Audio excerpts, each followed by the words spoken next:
So Dr. Reardon, thank you very much for kicking that off. That's a great stimulus.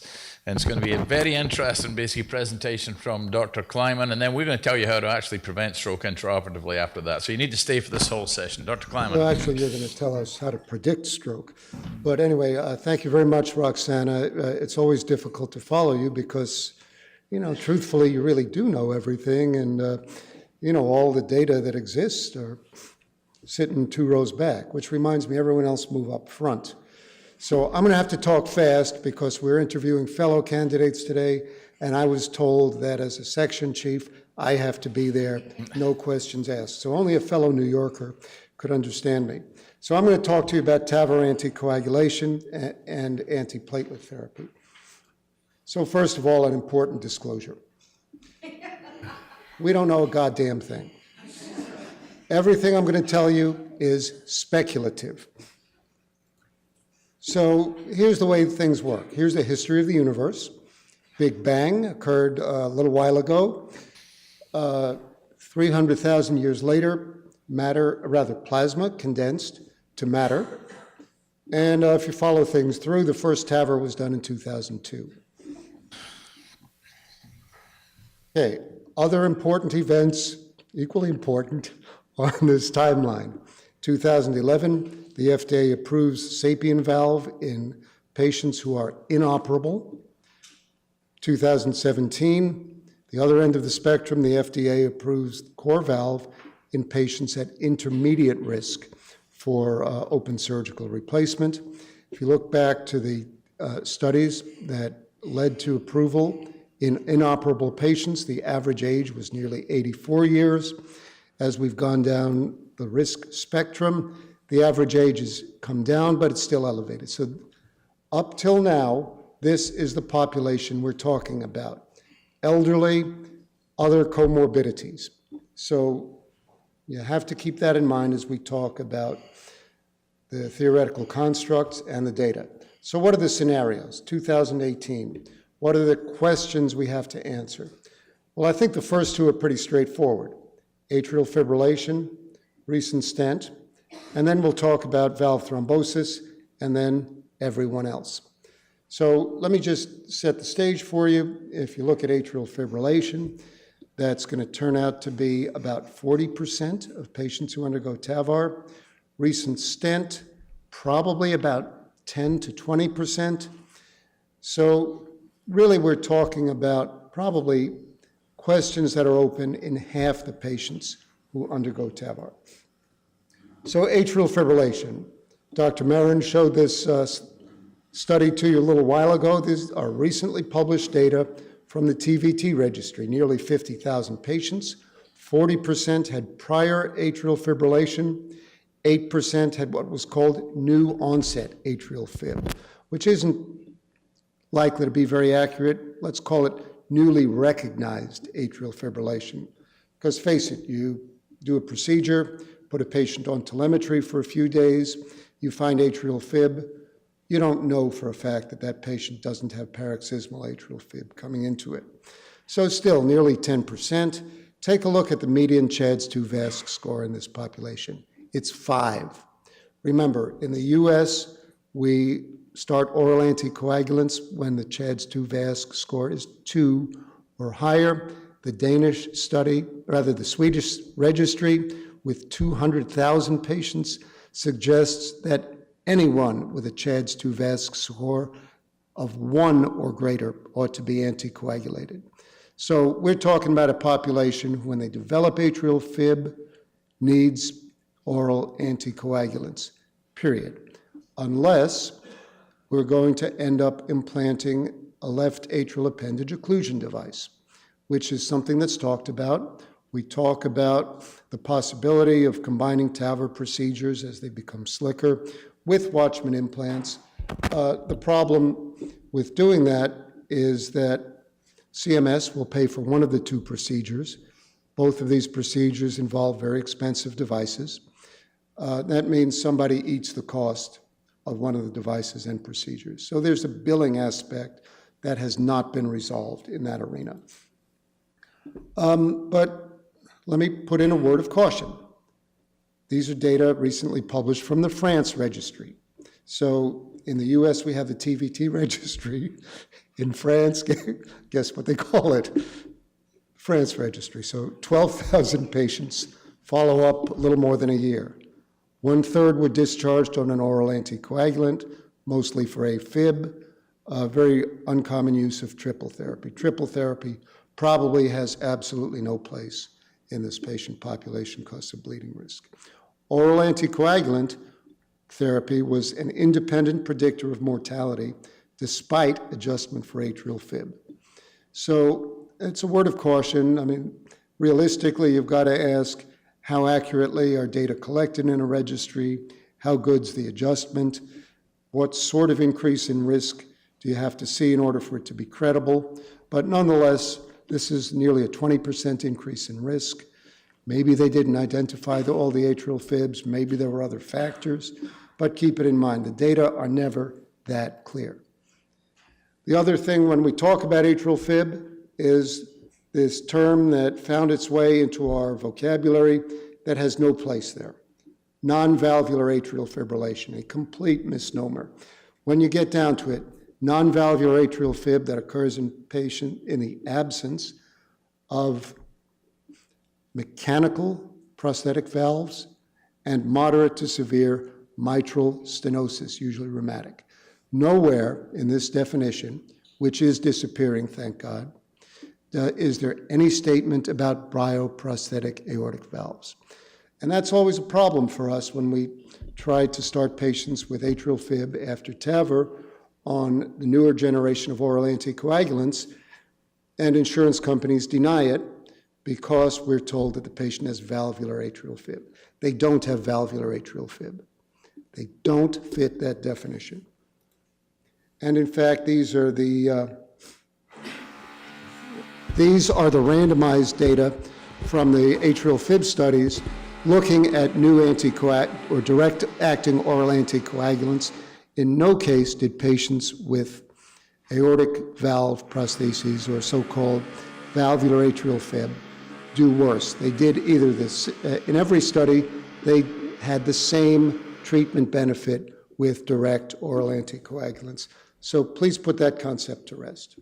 Recent stent. Well, for most of us, there's not too much thinking to be done here. If you look at some of the clinical trials, these are the frequencies of patients with prior stents.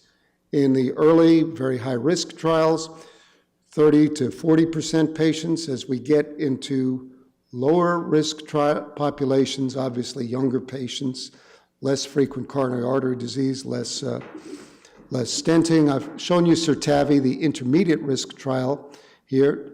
20% of patients had baseline atrial fib.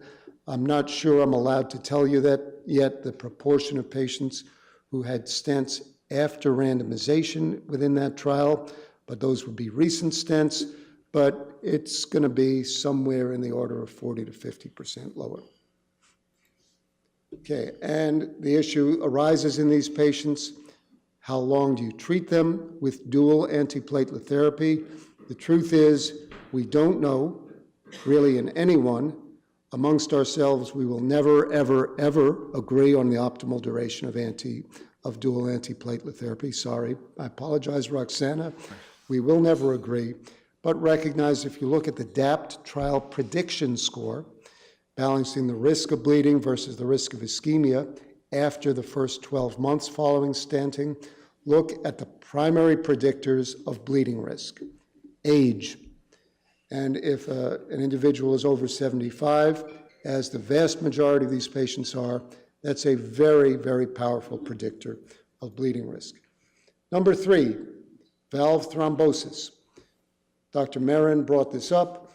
This is a newly recognized issue in patients who've undergone TAVR. Whether it's a problem or not, we do not know yet. This is what you see on CT scan. Hypo attenuation. Take a look at the red arrow. That's thickening of the leaflet. That is believed to be clot in virtually all cases. You must do a 4-dimensional CT scan, which means 3D imaging. 4th dimension is temporal sequence. So you can actually watch the valve leaflets move in 3D. Take a look at the arrow. That dark area, represents hypoattenuation. It's often accompanied by reduced leaflet motion. That's what you see in 4D. The terms you'll hear are halt and reduced leaflet motion, RLM. Whenever someone has had a TAVR, you should suspect that this is the case if they develop an early increase in valve gradient. And we see that sometimes. And we have learned to treat these patients with oral anticoagulants. And if that's the issue causing the increase in gradient, the vast majority of time it will resolve. Now, we don't know how long to continue the anticoagulants, but that's something that we have to keep in mind when you see that. So Dr. Marin has shown this to you. This was the first earth-shattering revelation about 2 years ago, created a lot of controversy, which still hasn't abated. This is with the portico valve. 22 out of 55 patients, 40% studied with postoperative 4D CT, had reduced leaflet motion. 1 leaflet in 5 patients, 2 in 6, 3 leaflets reduced motion in 1 patient. A very serious concern, led to a temporary halt in this particular trial. And then once that was recognized, a variety of other investigative groups recognized it. Here's another group that reported 78 consecutive patients. 23% had leaflet thickening. In each of these first 2 studies, there were no sequelae of these observations.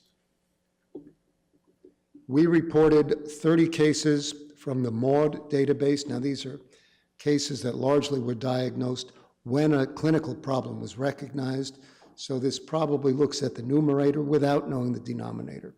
But this study got a lot of attention, 30 cases from the database.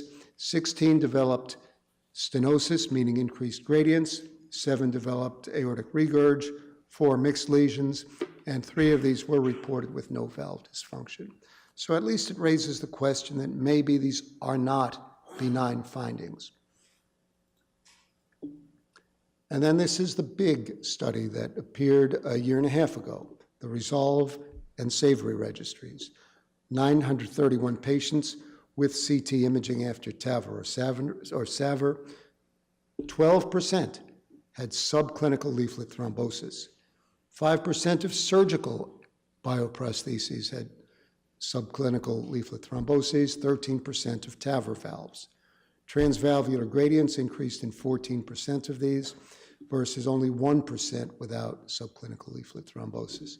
So when someone develops an early increase in gradient, think about clot on the valve.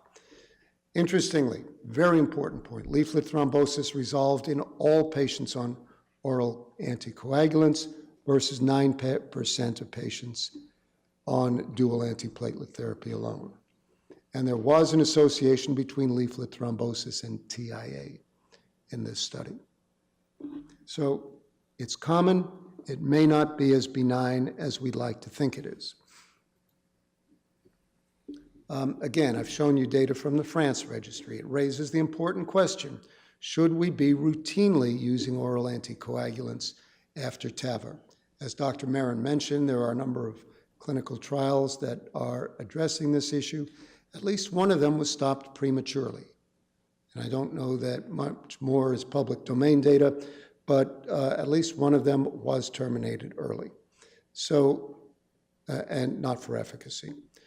So we have an open question. One would think that oral anticoagulation would be an important feature of treating these patients, but with one trial stopped early, with this independent predictor of increased mortality, despite some adjustment, we don't know. That's why I said we're in a data-free zone. But here's the other thing. Mortality was at 1 year was increased, but something else was decreased. The incidence of structural valve deterioration was significantly decreased, reduced by nearly 50%, hazard ratio of 0.54 within this registry.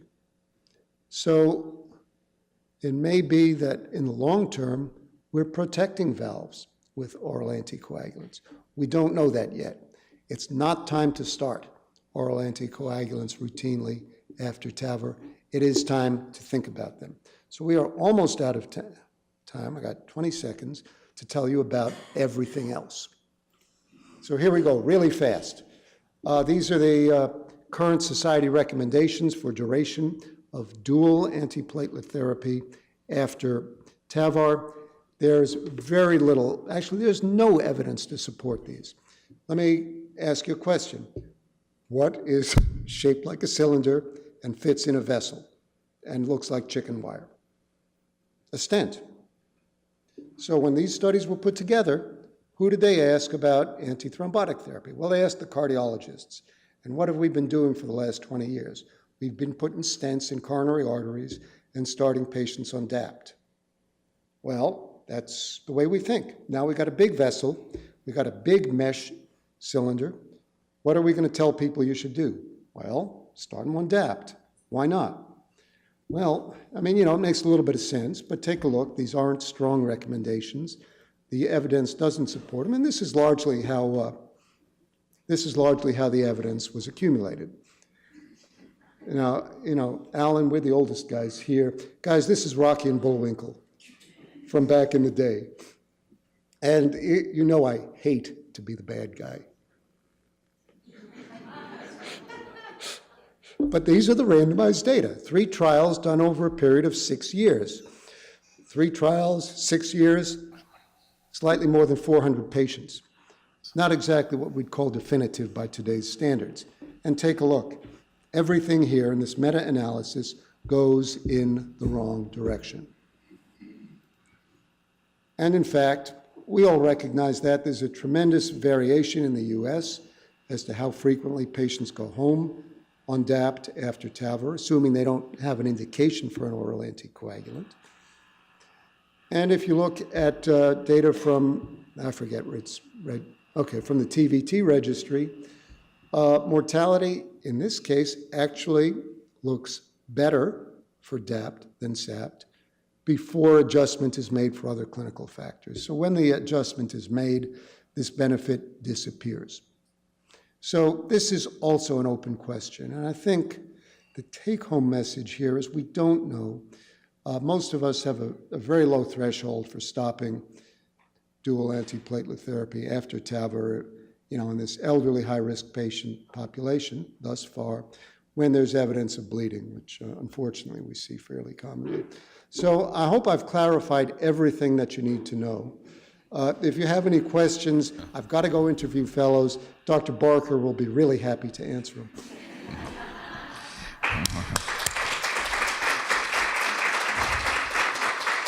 Don't go away quite yet, Neal. I said during your talk I was hearing this hammering and drilling, and I wasn't sure if that was everybody else could hear it. It's just something that happens inside my head, my surgical mind when I'm listening to anticoagulation I tend to do that to people.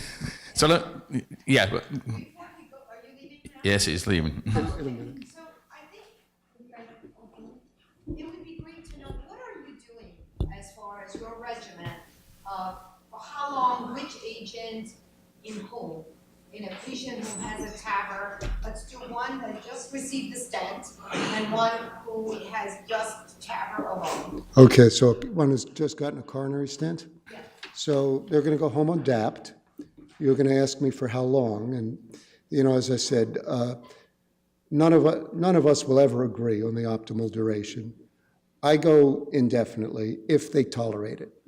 If after 6 months they've got evidence of bleeding, well, they're trying to tell me something, and I stop. So what about TAVR alone? Okay, so TAVR alone, dual antiplatelet therapy, I tell them for a month. It violates the guidelines, but, the truth is I'm Boris Badnov, and I distrust guidelines very much. So, this is a high-risk population. They're elderly, and they've got other stuff going on.